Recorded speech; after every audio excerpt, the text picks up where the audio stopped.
Hello students, welcome back. आज हम लोग लेयर्स ऑफ एटमॉस्फेयर पढ़ने वाले हैं एक ट्रिक के साथ, जिससे कि आप कभी भूल नहीं पाओगे कि आखिर लेयर्स याद कैसे करें। बस आप इस वीडियो को देखो और लास्ट तक देखो, सारा का सारा डिटेल्स यहीं पे कवर हो जाएगा। ठीक है, चलिए मैं ज़्यादा समय नहीं लूँगा। अब बनाता हूँ क्या हमारा क्या होता है, कितने लेयर होते हैं, सबसे पहले माइंड में ये होना चाहिए। लेयर होते हैं जेनुइनली जो बोले हम 5 लेयर होता है। एक एक्स्ट्रा लेयर होता है जिसको हम लोग क्या कहते हैं, एक्सोस्फेयर कहते हैं, जिसमें कि वायुमंडल का यानी कि एटमॉस्फेयर का बहुत ही पतला लेयर होता है। इस कारण से हम लोग उसको नहीं पढ़ेंगे। ठीक है, चलिए हम शुरू करते हैं। क्या ये अगर अर्थ है तो हम मेनली 5 लेयर पढ़ेंगे, पर 1 लेयर, 2 लेयर, 3 लेयर, 4 लेयर और एक 5 लेयर। ठीक है, चलिए पहला हम ट्रिक क्या रखेंगे, हमेशा याद रखिएगा ट्रिक हम क्या रखेंगे, ऊपर से नीचे जाएंगे। इसको क्या बोलेंगे, IMOST। क्या बोलेंगे, आई मोस्ट। क्या बोलेंगे, आई मोस्ट। ठीक है, चलिए आई मोस्ट। अब हम इसको पूरा कर दे तो क्या, आई से क्या होता है हमारा, आयनोस्फीयर, जिसको हम लोग क्या बोलते हैं, हिंदी मीडियम वालों आप भी सुनो, आयन मंडल।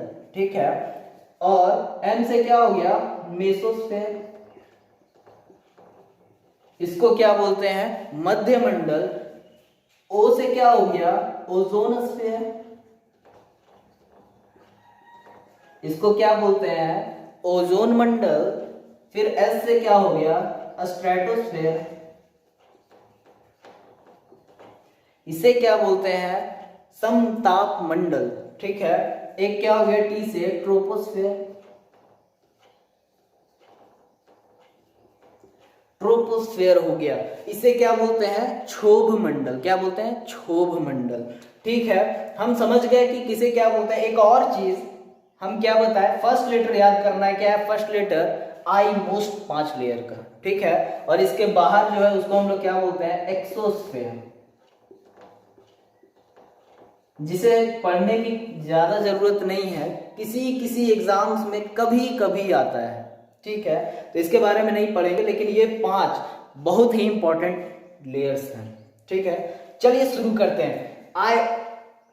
शुरू करते कहां से, नीचे से ऊपर जाते हैं। नीचे हमारा ट्रोपोस्फेयर, जिसका मतलब क्या बताए, क्षोभ मंडल। ये कहां तक फैला हुआ है, लगभग 10 किलोमीटर तक फैला है। कहा जाता है एबव सी लेवल, कहने का मतलब समुद्र का जो लेवल है उससे 10 किलोमीटर तक फैला हुआ है। ठीक है, अब क्या बोला जाता है, ट्रोपोस्फेयर का खूबी क्या है, ट्रोपोस्फेयर में होता क्या है, हम कैसे जानेंगे कि ट्रोपोस्फेयर है मतलब इतना अच्छा काम होता है यहाँ पे।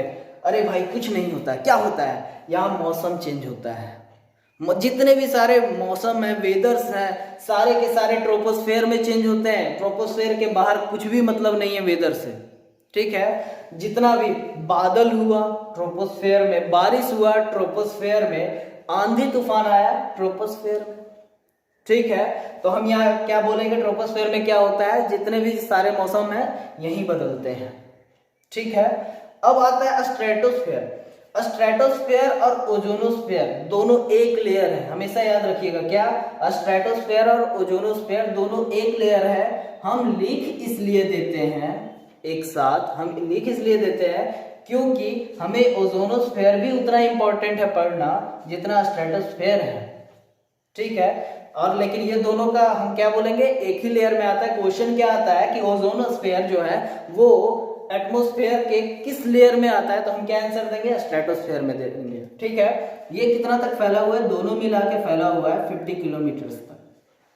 ठीक है, अब बताते हैं स्ट्रेटोस्फेयर का खूबी क्या है। खूबी, स्ट्रेटोस्फेयर मतलब क्या, हिंदी वालों समताप मंडल। आपको तो नाम से ही पता चल रहा होगा, सम मतलब बराबर, ताप मतलब तापमान, मंडल स्फेयर। ठीक है, इट मीन्स क्या कि यहाँ इक्वल टेम्परेचर रहता है। समताप मंडल यानी स्ट्रेटोस्फेयर में इक्वल टेम्परेचर रहता है। इस कारण से जितने भी प्लेन्स हैं, जेट्स हैं, सारे के सारे किस में चलते हैं, स्ट्रेटोस्फेयर में चलते हैं। चलते नहीं, उड़ते हैं। सारे के सारे किसमें? स्ट्रेटोस्फेयर में। चलिए इसके ऊपर आता है जो कि स्ट्रेटोस्फेयर का ही पार्ट है, क्या? ओजोनस्फेयर। ओजोनस्फेयर जो है वो स्ट्रेटोस्फेयर का ही पार्ट है। स्ट्रेटोस्फेयर हम बताए क्या कि सेम टेम्परेचर होता है, यहाँ पे प्लेन और जेट चलता है, चलता नहीं उड़ता है। ओजोनस्फेयर क्या करता है? सन आप लोग जानते हैं सूरज, उससे एक बहुत ही खतरनाक हार्मफुल रे निकलता है जिसे हम लोग क्या कहते हैं? अल्ट्रा वायलेट रे। बहुत ही हार्मफुल रे निकलता है, अगर किसी को लग जाए ना, वो रे अगर छू दे वहां जला देगा, इतना खतरनाक है। इस रे जो निकलता है यहां से, वो ओजोन लेयर क्या करता है? ओजोन स्फीयर में ऑब्वियसली बात है क्या? ओजोन का लेयर होगा। ओजोन का मतलब क्या हो गया? O3, ऑक्सीजन का थर्ड। ठीक, तो ओजोन लेयर क्या करता है हमारा? अल्ट्रावायलेट रे जो हार्मफुल रे है वो आता है, उसको क्या करता है? उसको यहीं पे रोक देता है, ये इस लेयर को पार करने नहीं देता है, इस लेयर को पार करने नहीं देता है। ठीक है, अगर पार कर जाए तो क्या होगा? पार कर जाए तो वही बहुत हार्मफुल होगा। उसको कौन बचाता है? ओजोन लेयर बचाता है, जो कि ओजोन स्फीयर में है। और ओजोन स्फीयर किस स्फीयर में है? स्ट्रेटोस्फीयर में। चलिए अब आता है मेसोस्फीयर, जो कि कितना दूर तक फैला हुआ है? 85 किलोमीटर तक। ठीक है, मेसोस्फीयर का खूबी क्या है? इसका खूबी बहुत बड़ा खूबी है। क्या है? ये सबसे अलग है, सब लेयर से अलग है मेसोस्फीयर। मेसोस्फीयर का मतलब मध्यमंडल। क्यों अलग है? क्यों अलग है मैं बताता हूं। चाहे ट्रोपोस्फीयर हो, चाहे स्ट्रेटोस्फीयर हो, चाहे ओजोनोस्फीयर हो, यानी कि स्ट्रेटोस्फीयर में ही आ गया ये, चाहे आयनोस्फीयर हो, ये सबसे अलग बस एक केस में है। क्या? ये सब में टेम्परेचर ऊपर जाने पे इंक्रीज करता है, लेकिन मेसोस्फीयर में ऊपर जाने पे क्या करता है? डिक्रीज करता है। ठीक है, हम मेसोस्फीयर में क्या बोलेंगे? टेम्परेचर क्या होता है ऊपर जाने पे? डिक्रीज करता है। ठीक है, चलिए क्वेश्चंस में एग्जाम्स में आते हैं इस तरह के क्वेश्चन, क्या कि वो कौन सा स्फीयर है जो ऊपर जाने पे टेम्परेचर को डिक्रीज कर देता है। ठीक है, हम क्या बोलेंगे? मेसोस्फीयर। कितना दूर तक फैला हुआ है? 85 किलोमीटर तक। अब क्या आया हमारा? आयनोस्फीयर। आयनोस्फीयर क्या होगा? इसमें बहुत सारे आयंस होते हैं। आयंस होते हैं कहने का मतलब क्या होता है कि अगर आप कभी देखते होंगे टीवी, रेडियो वगैरह, जितने भी सारे सिग्नल्स हैं, जितने भी सारे सिग्नल्स हैं, यहां से जाते हैं आप ट्रांसमीटर से, और टकराने के बाद, यहीं से टकराने के बाद वापस आते हैं रिसीवर में।